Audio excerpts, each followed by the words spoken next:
Il a qualifié d'indéfendable les deux buts qu'ils ont pris en fin de match. Ouais. D'inacceptable, pardon, c'est ça exactement le mot que je cherchais. Le premier sur coup de pied arrêté, qu'ils ne doivent jamais encaisser, une grosse erreur de marquage. Le deuxième dont on vient de parler, que tu ne dois pas prendre à la fin du match. À partir du moment où Brighton a égalisé, c'est un match, si tu peux pas le gagner, ne le perds pas au moins, comme on l'a dit tout à l'heure, c'est un match très important pour eux, mentalement aussi, psychologiquement, de ne pas perdre, ça aurait été très important, et de le perdre de cette manière-là, effectivement, il était très fâché. Oui, bien sûr qu'il a du crédit, c'est un effectif aussi qui monte ses limites, il vient d'arriver, il a eu une bonne période aussi avant l'interruption à cause de la pandémie.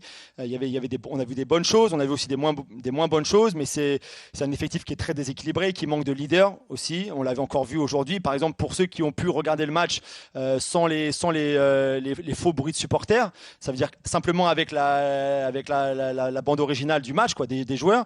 Tu sentais souvent, sur les coups de pied arrêtés notamment, que tu avais personne qui replaçait, qui plaçait, qui gueulait un peu, qui disait qui prend au marquage, faire quoi, comment. Et pour moi, c'est un énorme problème qu'il y a dans cet effectif-là, c'est que tu n'as pas assez de leaders, et que ce manque de leadership, parfois te coûte énormément cher, notamment dans des coups comme le match aujourd'hui.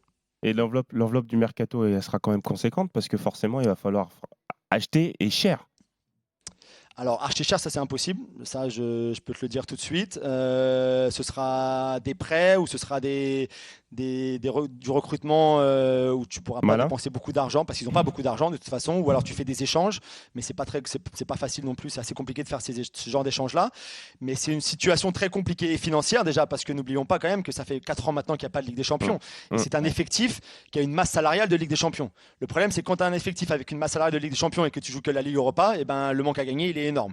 Parce que tu gagnerais 65 millions en Ligue des Champions, là tu gagnes que entre 12 et 15 millions en Ligue Europa, et ce manque à gagner là, il est énorme, et aujourd'hui, ils vivent au-dessus de leurs moyens. Il n'y a aucun doute là-dessus, et donc s'il n'y a encore pas de Ligue des Champions cette année, ce qui semble très très mal parti, même s'il y a une Ligue Europe à la fin, ça ne suffira pas, et je pense qu'il faudra malheureusement laisser partir des gros noms. Certains parce noms, que c'est eux qui te rapporteront l'argent.